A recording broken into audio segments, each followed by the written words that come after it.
মইৰাবাৰী college ৰোডত ব্যাপক যান-জঁটৰ প্ৰশাসনত নিৰ্বিকাৰ।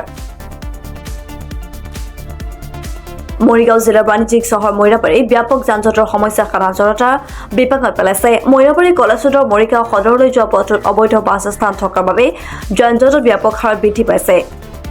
বাছ স্থানৰ কোনো বৈধ নথিপত্ৰ নথকাকৈ কেইজনমান যুৱকৰ নেতৃত্বত বিভিন্ন ধৰণৰ যাত্ৰীবাহী বা যান-বাহনৰ পৰা কমিছন লোৱাৰ অভিযোগ উত্থাপিত হৈছে। ৰাস্তাটোৰ কাষতে থকা অবৈধ দোকানবোৰ কেইবাবাৰো প্ৰশাসনে উচ্ছেদ কৰাৰ পিছতো যুৱককেইজনৰ তৎপৰতাত পুনৰ ৰাস্তাৰ কাষতে দোকান বহাই পথটো ঠেক কৰি দিয়াত যান-জঁটৰ সমস্যাৰ সৃষ্টি হয়। ইফালে মইৰাবাৰী মৰিগাঁও সদৰলৈ যোৱা ৰাস্তাটোৰ কাষতে য'তে ত'তে যাত্ৰীবাহী বাহনবোৰ ৰখাই থোৱাৰ বাবে দুখন গাড়ী একেলগে ক্ৰছ কৰিব নোৱাৰা।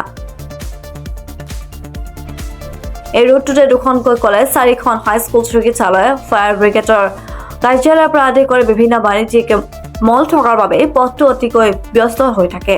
পথটোত য'তে ত'তে গাড়ী ৰখাৰ জৰুৰীকালীন বাবে যোৱা ফায়াৰ ব্ৰিগেড আৰু এম্বুলেন্স গাড়ী যাব নোৱাৰা অৱস্থা হয়। ঈদৰ আগমুহূৰ্তত আৰু অধিক ভিৰ হোৱাৰ প্ৰতি লক্ষ্য ৰাখি মইৰাবাৰী আৰক্ষী থানাৰ পৰিদৰ্শক পংকজ দাসৰ হস্তক্ষেপ বিচাৰিছে স্থানীয় ৰাইজে।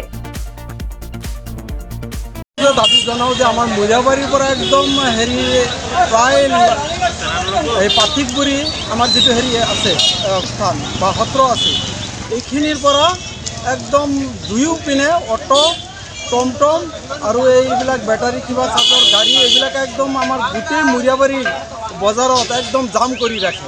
আমি বজাৰত আহিলে বহুত অসুবিধা হয় আৰু এইবিলাক গাড়ীৰ কাৰণে মানে আৰু বেলেগ কিবা এটা এম্বুলেন্স বা ফায়াৰ ব্ৰিগেড গাড়ী আহিব যে সেইখিনিও মানে সুবিধা নাপায়। ৰাস্তাত এনেকুৱা গেডাৰিং হৈ থাকে। আমাৰ লোকেল প্ৰশাসনক আমি দাবী জনাওঁ যে অতি সোনকালে আৰু ঈদৰ সময়ত এইখিনি যাতে চিটিল কৰি দিয়ে আৰু যাতে মানুহৰ সুবিধা হয় অহা যোৱাৰ কাৰণে। বহুত প্ৰব্লেম হৈ আছে এইখিনি জেগাত। মইৰাবাৰী এনেকুৱা কণ্ডিশ্যন হৈছে যে এতিয়া গাড়ী মটৰ কাৰণে এতিয়া খোজকঢ়াটো বহুত কঠিন হৈ পৰিছে।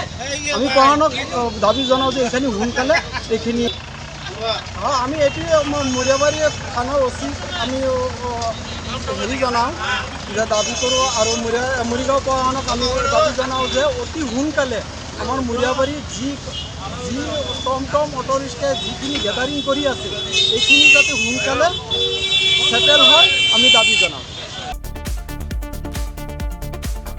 মইৰাবাৰীৰ পৰা নাছিদুৰ ৰহমানৰ ৰিপৰ্ট, প্ৰাতঃ টাইম ডিজিটেল।